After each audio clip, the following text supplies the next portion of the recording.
ဒေါက်တာဖခင်ကြီးပေါ်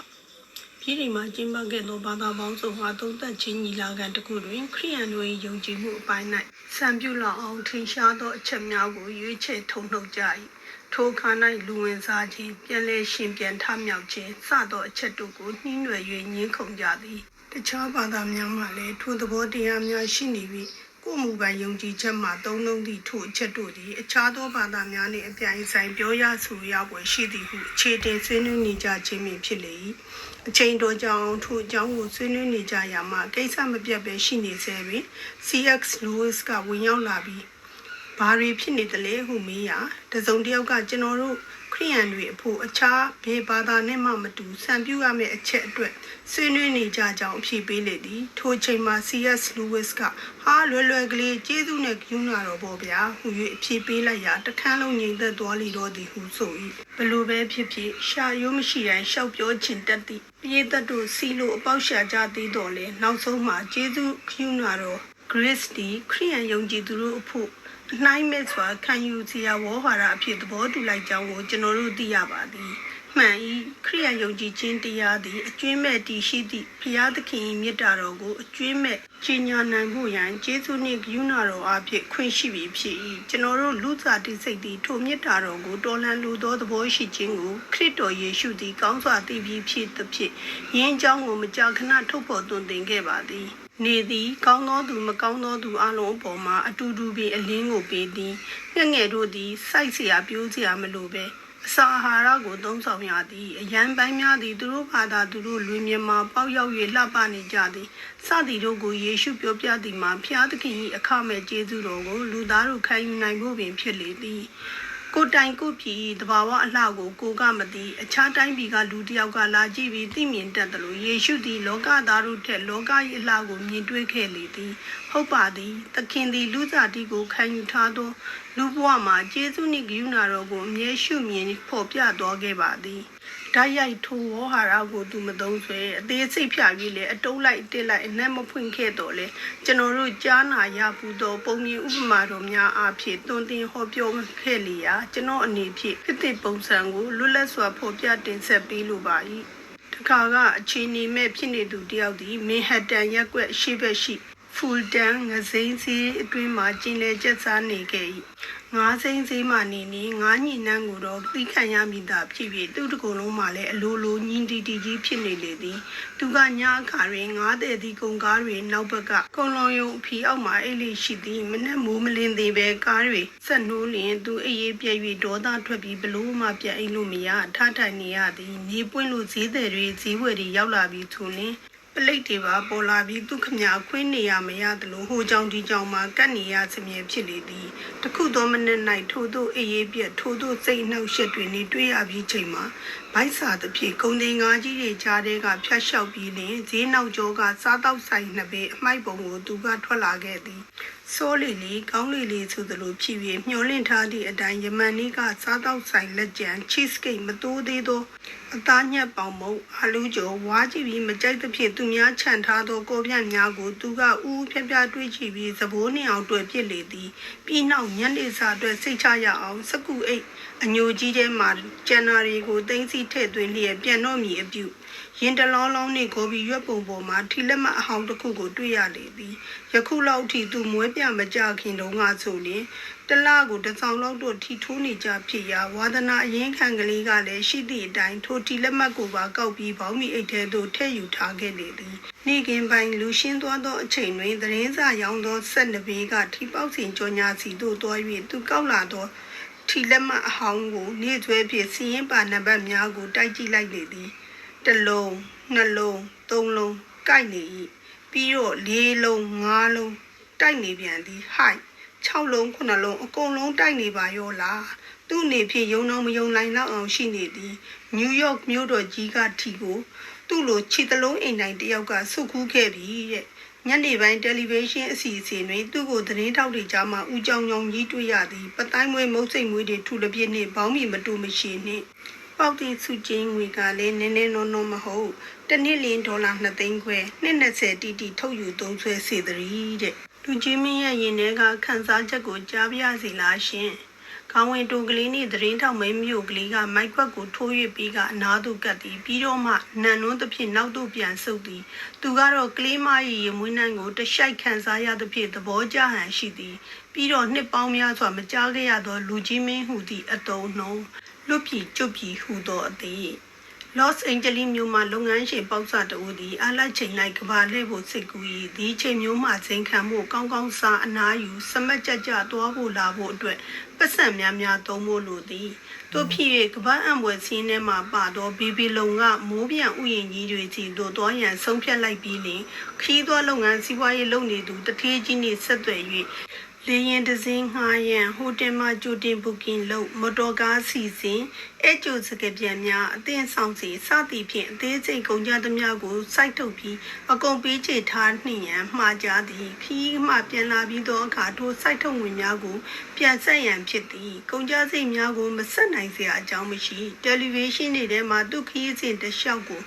ရိုက်ကူးပြသရင်သူ့လုပ်ငန်းကိုအရှိအလေပိုင်းမှာကြီးညာမည်ထိုရက်ကစီးပွားရေးသမားဂေါက်တီဝါသနာရှင်များနှင့်ပြိုင်ပွဲလုပ်ပြီးစီးပွားရေးစကားပြောကြမည်အကုန်လုံးစီစဉ်ပေးပါဟုဆန္ဒပြုလိုက်လေရာစုစုပေါင်းဒေါ်လာ1 သန်းကုန်ကြမည်ခီးစဉ်ကြီးဖြစ်သွားလေသည်စီးပွားရေးတွက်ကိန်းကတိတ်မဆိုးလှပြီမဲ့နိုင်ငံရေးတွက်ကိန်းကချော်သွားလေရာဆာဒန်ဟူစိန်ကူဝိတ်ကိုဝင်တိုက်ချိန်နှင့်ထိုခီးစဉ်သည်လည်းပုခါတီကာကလေးဖြစ်နေပြီးအမေရိကန်ပြည်သူပြည်သားများအီရတ်တို့လုံးဝမတော်ရဟုသည့်နိုင်ငံရေးဌာန၏အမိန့်ကြီးသည်သူခီးစဉ်ကိုပိတ်ပစ်လိုက်လေတော့သည်။သွားပြီးအကျွေးသက်တမ်းအတွက်မျက်ဖြူဆိုင်ရပြီ။ဗန်တိုက်တီကိုပြေးချေသည်မရ။အိမ်ကိုပေါင်ရန်စဉ်းစားသည်2 သိန်းတောင်အနိုင်နိုင်။တလားကိုဒေါ်လာ9000ကျပ်ရန်စိတ်ကူးသည်အကျွေးမကြေခင်လူကအရင်သေးဖို့များသည်ထို့ထက်မကဒေါ်လာ1 သန်း၏အကျွေးပေါ်မှာတက်လာမည့်အတိုးနှုန်းကလည်းရှိနေပြန်သည်ဒါတွေလုံနေမည့်အစားဒီဝါလီခံလိုက်တာကောင်းပြီလားဟုစဉ်းစားသည်တိတ်ခါရီတော့ကုန်းကောက်စရာပင်ကြံတော့မည်မဟုတ်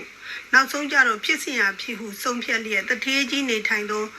မဟာလန်းကြီးရှိအိမ်တော်ပေါ်သို့ဇီးစီလောက်မျက်နာကလေးနှင့်တက်သွားပြီးသူ့အခြေအနေမှန်ကိုတင်ပြအသနာခံလိုက်လေသည်သူခမအကြောက်လွန်းလို့ချွေးတွေတပြိုက်ပြိုက်ကျနေပြီးမျက်ဖြူမလှန်အောင်မနေသတိထားနေရလေသည်ထူးပါပြီသူတောင်းပန်စကားတွေကိုပင်ဆုံးအောင်နားမထောင်ပဲတထေးကြီးသည်သူ့ကိုလက်ကိုကာ၍ပြလိုက်သည်ပြီးနောက်နေပါအောင်ကွယ်နေပါအောင်မောင်ရင်ဒီကိုတကူးတကရောက်လာတာကဒီပတ်စံအကျွေးကိစ္စတောင်းပန်မလို့ကိုအတိတ်ပဲမရှိတာကွာခညာဒါဆိုရင်အနော့ကိုထောင်တယ်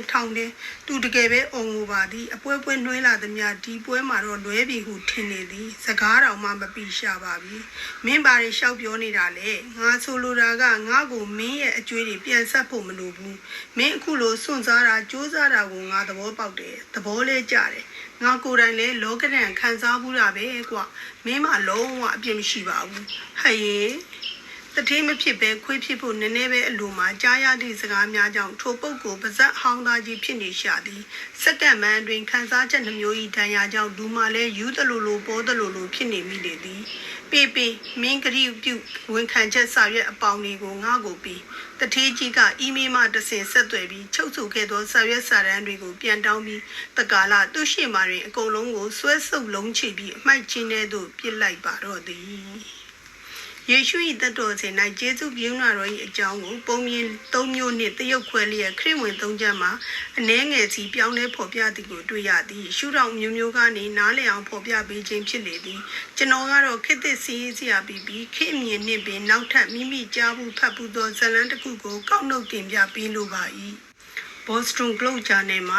1990ခုနှစ်လောက်ကဖတ်ရှုခဲ့ရသောမင်္ဂလာဧကံပွဲတစ်ခု၏အကြောင်းပင်ဖြစ်ပါသည်ချစ်သူခင်မွန်းလောင်း၏လက်ကိုဆွဲ၍ Boston မြို့ဆင်ချေပုံရှိ Hyatt Hotel ကြီးတဲကိုအမျိုးသမီးတစ်ယောက်ဝင်လာပြီးမင်္ဂလာဧကံပွဲအတွက်စားပွဲတောက်ပွဲအော်ဒါမှာလေသည်မောင်နှံနှစ်ယောက်သည်အစားအသောက်အမြင့်ချင်းစာအုပ်ကိုဖွင့်လျက်တရုတ်အစားအစာတွေကောင်းပေညွန့်ပေဟုသောဟင်းလျာတွေကိုကြိုတင်မှာကြားလေ၏ထို့ပြင်ပန်းအလှပြင်ပုံစံစာအုပ်ကိုလည်းဖွင့်၍စိတ်ကြိုက်လက်ညှိုးထိုးပြီးထိုညစာစားပွဲမှာအလှပြင်ထားဖို့သဘောတူရွေးချယ်ပေးခဲ့ကြလေသည်ကြားသိငွေဒေါ်လာ13000ဟုဆို၍စီယံငွေတစ်ဝက်ကိုအမျိုးသမီးကပင်ပေးချေပြီးနောက်မင်္ဂလာဆောင်ကြော်ညာထည့်ဖို့ရန်သတင်းစာထိုင်များသို့ခီးဆက်ခဲ့ကြသည်ကျ ကြော်ညာတွေဘလူပြန်အောင်ထွက်တော်မီနေကိုရောက်ခါမှသတို့ထားလောင်းကဘလို့ဖြစ်ပြီးထားပေါက်တည်ဟုမဆိုနိုင်အချစ်ရေကိုကတော့ဒီလောက်အရေးကြီးတဲ့ကိစ္စကြီးကိုချက်ချင်းလုပ်ရမှာမသိသေးဘူးစောလွန်းတယ်လို့ထင်တယ်အချိန်ထပ်ပြီးဆွေးရင်တစ်ခေါက်လောက်စဉ်းစားပြရစီအောင်ကိုလူကြောင့်နေအကြီးအကျယ်ရန်ဖြစ်ပြီးတကားလာကာယကံရှိအမျိုးသမီးသည်ဟာယက်ဟိုတယ်ကိုပေါက်ချလာပြီးစားတော့ပွဲအစီအစဉ်ကိုဖျက်သိမ်းဖို့စီစဉ်ရပါလေတော့၏အစီအစဉ်မန်နေဂျာကလည်းအမျိုးသမီးတယောက်ပင်ဖြစ်၍သူ့ကိုနားလည်မှုရှိစွာဖြင့်ကျမလည်းရှင်းလိုပဲဖြစ်ခဲ့ဘူးပါတယ်အားမငယ်ပါနဲ့နော်ဟုဆိုသည်ထို့နောက်အစီအစဉ်ကိုဖျက်လက်ချင်လင်ဖျက်သိမ်းလို့ရသည်ဆီယံငွေကိုတော့1300ပဲပြန်ပေးနိုင်ပြီအကယ်၍စီစဉ်ထားပြီးသည့်အတိုင်းစားတော့ပွဲကိုတခြားကောင်းစဉ်ပြောင်းလဲပြီးကျင်းပမည်ဆိုပါကနောက်ထပ်အိတ်ထဲကထုတ်เสียမလို့ပဲငကိုစီစဉ်ထားသည့်ပုံစံအတိုင်းကျင်းပပေးပါမည်ဟုရှင်းပြလေ၏အတော်ကြီးကိုစဉ်းစားရကြပြီးဘယ်လမ်းကြောင်းကိုရွေးရမယ်များမရှိရှာထိုအမျိုးသမီးခင်များမှာခေါင်းတစ်ချမ်းထိုးပြီးကြိုက်တက်လာ၏သို့တော်မိအေးနှခါနာဖြစ်လက်စနှင့်မထူးပြီးကိုအကောင်းဆုံးပါဆက်လို့ရမည်ကိုစဉ်းစားပြီးမင်္ဂလာပွဲအဖြစ်မှသည်စေတနာညစာစားပွဲကြီးအဖြစ်သို့ပြောင်းလဲကျင်းပပေးရန်ဆုံးဖြတ်လိုက်ပါတော့သည်သူမသည်လွန်ခဲ့သော10နှစ်ကျော်ကအိမ်မက်ရမဲ့ဘဝဖြစ်ဘဝကိုရုန်းကန်လာခဲ့ရပြီးအကွက်ကောင်းကလေးစိုက်၍သာလေဤအဆင့်သို့တက်လန်းလာခဲ့ရကြောင်းကိုပြန်၍အောင်းမေ့မိပါသည်တို့ဖြစ်ဖြစ်ကိုတက်နိုင်သမျှအတိုင်းအတာရှိသမျှနှင့်ပင်ကိုကဲ့သို့အခြေအနေမလှသူတို့နှင့်ဝေမျှစားတော့တော်မည်ဟုစိတ်ကူးမိခြင်းဖြစ်လေ၏ဤနည်းဖြင့်1990ခုနှစ်ဇွန်လ၏ညတည၌ဟာယက်ဟိုတယ်ကြီးတွင်ဘော့စတွန်တဝိုက်ကအပေခံလူမွေးများနှင့်ပြည့်ကျက်နေကြောင်းကိုတွေ့ရလေသည်ဟုတ်ပါ၏ကုညီမဆခြင်းအသင်းဖွဲ့များမှတဆင့်ဝေလိုက်သောဖိတ်စာကလေးများကိုကင်ကရောက်လာသူများကတော့မစွမ်းမတန်ဒုက္ခိတတွေပင်ဖြစ်လေ၏ဘာပဲဖြစ်ဖြစ်ထိုစေတနာညစာစားပွဲကြီးသည်မင်္ဂလာအပေါင်းနှင့်ခါညောင်းနေသည့်အတွက်မင်္ဂလာဆောင်ဧကန်ပွဲနှင့်ရှင်ပြိုင်နိုင်လောက်ပါသည်တို့သားမပသည့်ထိုမင်္ဂလာပွဲတွင်ဘော့စတွန်တလွားကမွဲပေတီပေဆိုသောအပေခံများသည်ရှမ်ပိန်ကိုတောက်၍ကြက်သားဝက်သားကိတ်မုတ်များကိုတအားစားပြီးဘိုက်ကားလျက်ရှိကြလေတော့သည်မီချီဂန်ပြည်နယ်ထရရက်စီတီမြို့စုရှိချယ်ရီလန်အိမ်အောင်တစ်ခုတွင်ချောမွန်လပသောမိန်းကလေးတစ်ဦးသည်ရှေးရိုးဆွဲယုံကြည်သူမိဘနှစ်ပါး၏မေတ္တာရိပ်ကိုခုနာရင်ကြီးမြင့်လာခဲ့သည်အပြိုရွယ်ကလေးဖြစ်လာသောသူမသည်နှာခေါင်းမှနှကွင်းနှင့်တက်နောက်ဆုံးပေါ်တေးသချင်းများကိုဖွင့်ခေါင်းဝင်တိုနက်နန့်ကလေးကိုဝစ်ပြီးဟေလာဝါလာလှုပ်လုံးသဖြင့်မိဘတို့နှင့်မကြာခဏတစ်ချက်ချက်ပြဿနာဖြစ်ရလေ၏ဤသို့ဖြစ်တိုင်းနဲ့ငါမုန်းတယ်ဟုသူကလေးသည်ပြင်းထန်စွာဟစ်အော်ငိုကြွေးပြီးအခန်းထဲသို့ပြေးဝင်လျက်တကားကိုအတွင်းမှပိတ်ထားလေးရှိသည်ဖခင်ကြီးကချော့မော့မီအကျိုးတင်အကြောင်းတင်ရှင်းပြမည်ဟုတကားကိုခောက်တော်လဲဘယ်တော့မှဖွင့်ပေးလေးမရှိပဲမိဘအပေါ်ရန်သူပမာစိတ်နာ၍နေခဲ့လေသည်ဤနည်းအားဖြင့်လည်းငကိုကလေးကအကျဉ်းချင်းစိတ်ကူးရှိခဲ့သည့်အတိုင်းတခုသောညမှာအထုပ်ကလေးပိုက်ပြီးထိုအိမ်မှထွက်ပြေးခဲ့ပါတော့သည် Detroit မြို့ကြီးစီကိုပါသူတို့ခရီးရန်လူငယ်တွေထိုမြို့ကိုတော့ရောက်ဖို့သည်ထိုစဉ်ကတိုက်ကားဝကောက်တီးရိုက်သည်ကိုသူတို့သွားပြီးအားပေးခဲ့ကြခြင်းဖြစ်သည် Detroit သည်ရာဇဝတ်မှုပေါ်သည်မူရစ်သေးဆွဲမှုတွေပေါ်သည်ညဉ့်ညမ်းမှုတွေများပြားသည်ဟုနာမည်ပြက်နေရာသူမိဘတို့သည်သူ့ကိုထိုအရက်သို့သွားမည်မဟုတ်ခြေကင်းလက်ခင်းသာသည့်ကယ်လီဖိုးနီးယားသို့မဟုတ်ဖလော်ရီဒါသို့သာသွားမည်အထင်နှင့်ထိုမြို့ကြီးတွေမှာသာလိုက်ရှာပေလိမ့်မည်Detroit ကိုတော့အဲ့တွင်စဉ်းစားလိမ့်မည်မဟုတ်လွတ်ပြကျွပြဟုသူကထွက်ချထားလေသည် Detroit မြို့ကိုရောက်ပြီးဒုတိယနေ့မှာပင်သူ့တက်မှာပဲအခါမျှမတွေ့ဘူးသေးသောအေယာမကားကြီးတစ်စင်းကိုမောင်းနေသူ driver တယောက်နှင့်တွေ့ဆုံခဲ့သည်ထိုသူနှင့်အတူနေလေစားထိုသူစီစဉ်ပေးသည့်အခန်းပေါ်တက်၍နေထိုင်ခွင့်ရသည်ထိုများမကထိုသူပေးသောဆေးပြားကလေးများကိုလည်းစားလိုက်တဲ့အလွန်ကိုနေလို့ထိုင်လို့ကောင်းတော်ပြီတဲစိန်ကြတာပဲအိမ်ကဟိုနှစ်ပွေတော့ရေးရေးလဲလဲပြားဆောက်မြေခုလောက်ဆိုပြရခတ်နေလောက်ပြီးဟီဟီဟုတွေးမိလေသည်တစ်လနှစ်လသုံးလတစ်နှစ်သိပ်ပျော်၏ဘောစုသူခေါ်သော driver ကြီးကသူ့ကိုလိုအပ်သမျှဖြည့်ဆည်းလျက်ယောက်ျားတို့ဘာတွေကြိုက်တတ်သည်ကိုတည်တည်ချာချာသင်ပေးသည်နောက်တော့သူ့အတွက်နေရာကိုတိုက်ကြီးတစ်လုံး၏အပေါ်ဆုံးတက်မှပြောင်းရွှေ့စီပြီးအခြားယောက်ျားဧည့်သည်များကိုဧည့်ခံစီလေ၏ဒါလေးပြောစရာကြီးပဲသူ့အသက်မပြည့်သေးတော့အပုံငွေပရီမီယံကိုပါခံစားရ၏အရင်ကိုတော့ boss ကနှက်ယူထားလေးရှိလေသည်ညီတို့ဆိုစီသုံးဖို့ဆွဲဖို့လုံလောက်နေ၏ပြီးတော့ အခုလိုမျိုးလွင့်နေရတာကအရသာအလိုရှိပြီးအိမ်ကိုတတိယသည့်တိုင်အောင်ဘလို့မှစိတ်ဝင်စားနိုင်အောင်ရှိပြီးတော့ဤတခါတရံမှ Detroit မြို့လမ်းမကြီးတွေပေါ်ကကုန်ကားကြီးအချို့တွင်သူ့တပ်ပုံကိုတွေ့ရပြီးဒီ main ကလေးကိုတွေ့သူများသတင်းပေးကြပါကျေးဇူးဆက်ပါမည်ဟုသောကြော်ညာများကိုမြင်လျင်ထူထူအန်းအန်းဖြစ်သောတတ်သည်ဘာပဲပြောပြောဒီလောက်အထိချစ်မိစွာပြင်ဆင်ထားသောသူကိုထိုတပ်ပုံတွေကရိုးရိုးစင်စင်မျက်နှာပြင်ကလေးသည်ကိုစားပြုနိုင်တော့မည်မဟုတ် Detroit မှာမိမိအပေါင်းအသင်းများမှလည်းဂျပိုးတွေကြီးဖြစ်နေ၍ဒီကြော်ညာကိုစိတ်ဝင်စားမည်မဟုတ်ဒီလိုပတ်ဝန်းကျင်ကနေပြီးဘဲအတန်ပလန်မှထွက်မည်မဟုတ်ဟုစိတ်ချထားလိုက်လေသည်တနစ်လိုမြောက်၍နောက်တနစ်သို့အရောက်မှမူသူမ၌တဘာဝအသွေးရောင်ကလေးပြက်ပြက်၍အလှအသွေးတွေမရှိတော့ဘဲဖြစ်လာချိန်၌ဘောစီအလိုနှင်းကြသောစိတ်ထားများကဘွားကနေပေါ်လာပြီးတော့သည်ဟဲ့ကောင်မလေးငါတို့ငကိုကလိုလှုပ်ရှားနေလို့မဖြစ်တော့ဘူးဟု၏ထို့ထက်မကငွေအတွက်ဘာမှတာဝန်မယူတော့ပြီးဖြစ်ပါ၍တိုက်ပေါ်ကနေလမ်းမပေါ်သို့ဆင်းခဲ့ရပြီးအိတ်ထဲမှလည်းပတ်စံတပြားမှမကြံတော့သည့်အဖြစ်သို့ရောက်ခဲ့ရလေ၏ဤနည်းဖြင့်ကိုယ့်ဘာသာကိုညှင်းငှက်အဖြစ်ပတ်စံရှာသည်ငကိုလောက်တော့မရပြန်တော့လဲမူရစ်ဆေးဝါးဝယ်ယူသုံးဆွဲပြီးစားဖို့တောက်ဖို့ပင်အနိုင်နိုင်ဖြစ်ရသည်ထိုအချိန်မှာကမ္ဘာအနောက်ချမ်းရသည်ဥဒုသည်စောင်းသို့ဝင်လျက်အနောက်လေချမ်းသည်အေးဆက်ကျင်နေအောင်တိုက်ခိုက်လာသည်ထိုတန်ကိုခံနိုင်မှုရာအေယာမစတိုးဆိုင်ကြီးတွေဤလမ်းမြောင်များမှာအိပ်ရသည်ဒီလိုရွယ်မိန်းကလေးတယောက်ဒီလိုမြို့မှာဘလို့လုပ်ပြီးများစိတ်ချလက်ချအိပ်လို့ရနိုင်ပါမည်နီကြီးကြီးကြောင်ကြီးနေတာညပေါင်းများစွာကိုလုံမြောက်ရင်မျက်ကွင်းကြီးတွေကညိုလာသည်ချောင်းတွေကလည်းတခုခုဆိုးလာသည်တခုသောည၌ပတ်ဝန်းကျင်ခြေတံများကိုသူမနားဆွင့်ထောင်နေရင်ဘဝဘေးအသည့်တရားတစ်ခုကောင်းတဲ့သို့ဝင်လာလေသည်မိမိသည်ယခုလက်ရှိကျင်လည်နေသောကဘာသိမိန်းမတယောက်မဟုတ်တော့ပဲအတိတ်ကဘာဟောင်းကမိန်းကလေးတစ်ခုဖြစ်ပြောင်းလဲခံစားမိလာခြင်းဖြစ်သည်သူမနှုတ်မှကြိမ်ကြီးအတန်ကလေးများသည်ကြောက်မဲ့ပဲပတ်ဝန်းကျင်မှာတကူကြားယုံမျှသာရှိ၍ဆာလောင်မှုသိပ်ခြင်းလွမ်းစွန်းတတခြင်းတို့နှင့်အသေးကွေးမတက်ခံစားရသည်သတင်းစာရွက်ကြီးတွေကိုကုတ်အင်းကြီးအောက်ထဲကကွေးထားသောခြေထောက်များအပေါ်မှာအထက်ထပ်ပတ်ရလျက်မိဘတို့အိမ်ထဲကမီးလင်းဖို့ကိုအလွန်အောင်းမေ့သည်ဒီအချိန်မျိုးမှာအဖေအမေအိမ်နဘေးကချယ်ရီတောထဲတွင်တင်းနစ်ဘောလုံးနှင့်ကစားကြရသည်ကိုသတိရသည်ထိုချယ်ရီတောမှနှင်းငက်တို့ကအခုချိန်လောက်ဆိုရင်သူတို့၏အတိုက်ထဲမှာငိမ့်ချမ်းနှွေးထွေးနေပေလိမ့်မည်ဟုလည်းကိုဘွားနှင့်ရှင်တွဲ၍စဉ်းစားမိလေသည်ဖျားသခင်ကျမဘာဖြစ်လို့အိမ်ကိုစွန့်ခွာမိတာလဲသူ့ဘာသာသူမိကွန်းထုတ်ရင်နှလုံးသားထဲမှာဓာတ်နှင့်ထိုးသလိုခံစားရသည်အိမ်ကခွေးကလေးကြီးအမှတ်တမဲ့တော်တရိရသည်သူတို့ဘွားကမှကိုယ့်ထက်မြင့်မြတ်သည်သူတို့သည်တစ္ဆာကိုတန်မိုးထားတတ်သည်မေတ္တာကိုနားလည်တတ်သည်အရေးနေနေအခက်ချိုးချိုးဘယ်တော့မှမရှိသူရင်ခုန်တန်နှင့်ငိုရှိုက်တန်တွေကအကုန်လုံးရောထွေး၍သွားလေသည်တယ်လီဖုန်းကို3ကြိမ်ဆက်ရသည်တတိယအကြိမ်တွင်အိမ်သို့ဆက်သွယ်မိလေသည်အတန်ပလန်တို့သည်အလွန်တိုး၍ပြပြသားသားမရှိသည့်အတွက်ပူပန်စွာဖြင့်ဖေဖေနဲ့မိမိသမီးပြန်လာခြင်းပါတယ်ဘတ်စကားနဲ့မနှက်ပြန်ညတကောင်မှာကားဆိုင်ပါလိမ့်မယ်ဖေဖေမေကြိုပါဘယ်သူမှလာမကြိုရင်တော့သမီးခရီးဆုံးကနေဒါအထိလိုက်တော့မယ်သူအတန်ကုန်အော်၍ပြောလိုက်လေသည်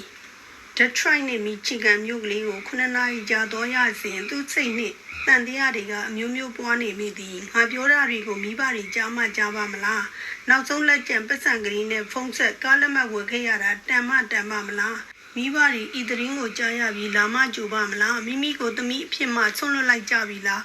းအိုးခြေသလုံးဖက်ပြီးတောင်းမှန်မယ်ဘာပဲဖြစ်ဖြစ်အတနာခံမယ်သူတို့ကိုငါမချစ်တာမဟုတ်ဘူးလောကမောင်မိုက်ချင်းရဲ့ဆွဲဆောင်မှုကိုသာငါမခံနိုင်ဖြစ်ခဲ့တ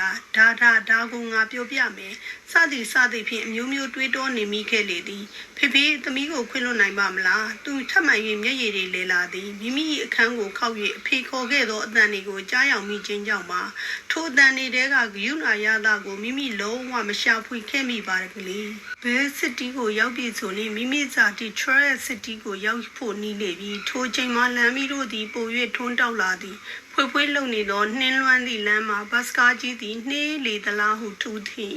်သမင်တကောင်ဖြတ်ပြေးသဖြင့်ကားကိုခဏရပ်ပေးရသည့်အချိန်ကိုကြာလာရှိလားဟုသူအားမလို့အားမရဖြစ်မိသေးသည်အချိန်တန်တော့လေအိမ်ပြန်ရောက်ရတာပဲဟုတ်သည် Trust City တဲ့ခီးသည်များခင်ဗျာ15မိနစ်ရပ်ပေးပါမယ်ကျမ်းမာရေးအတွက်ပါသူ့အတွက်ကတော့ကျမ်းမာရေးမဟုတ်ဘဝအတွက်အဆုံးဖြတ်ပေးပြီး15မိနစ်ပင်ဖြစ်သည်မှန်ချက်ကလေးကိုတစ်ချက်ကြည့်အတိတ်ကာလကမိန်းကလေးရိုးရှင်းသောမျက်နှာကလေးကိုပေါ်လွင်အောင်လျင်မြန်စွာပြုပြင်ပြီးအထုပ်ကလေးကိုပိုက်၍အောက်သို့ချင်းဆင်းသည်ကာမတ္တံမှကြိုးစိုးရေးစကန်းကိုအတော်ကလေးလျှောက်ရသာသူ့ရင်နှင့်အရန်တုံနေသည်မျောလင့်ချင်းကြီးစွာဖြင့်တစ်ချိန်တည်းမှာမရဲတရဲဖြင့်အခ ခန်းထဲမှာလူ40လောက်တန်းစီနေပါလားဟုတ်ပါ၏အကုန်လုံးအမျိုးတွေအသင်းတော်ကလေးတစ်ခုထဲမှာအပြိုင်ရိုင်ကြီးပြင်းလာသောဆွေမျိုးလူငယ်တွေပြီးတော့ဦးမင်းနဲ့အတော်တွေသူတို့ကြားမနေရဖိဖိပြီးတော့မမေရဲ့ပါသူတို့အိမ်ကြီးရရနဲ့မိမိစီကိုတလန်းချင်းရှောက်လာကြသည်လိုက်လဲစွာကြိုးစိုးပါ၏ဟုသောဆိုင်းဘုတ်တစ်ခုပေါ်လာသည်ကိုသူမမြင်နိုင်ဖေးရင်ငွေနဲ့ကိုတိုးဝင်ပြီးမျက်ရည်ပူတွေကလိမ့်ဆင်းသွားသည်ဖိဖိသမီးကိုခွင့်လွတ်နိုင်ပါမလားအမေရှိုက်တန်တစ်ချက်ကိုကြားသည်ထို့ထက်မကဖိဖိစကားတန်တို့ကိုစိတ်ရကြားသည်မေးစရာမလိုပါဘူးသမီးရဲ့ဖြေစရာကောလိုအောင်မလား။ကိုင်းမင်းအတွက်ပြင်ဆင်ထားတဲ့ဂုဏ်ပြုညစာစားပွဲကြီးကအသင့်ဖြစ်နေပြီ။သွားကြစို့။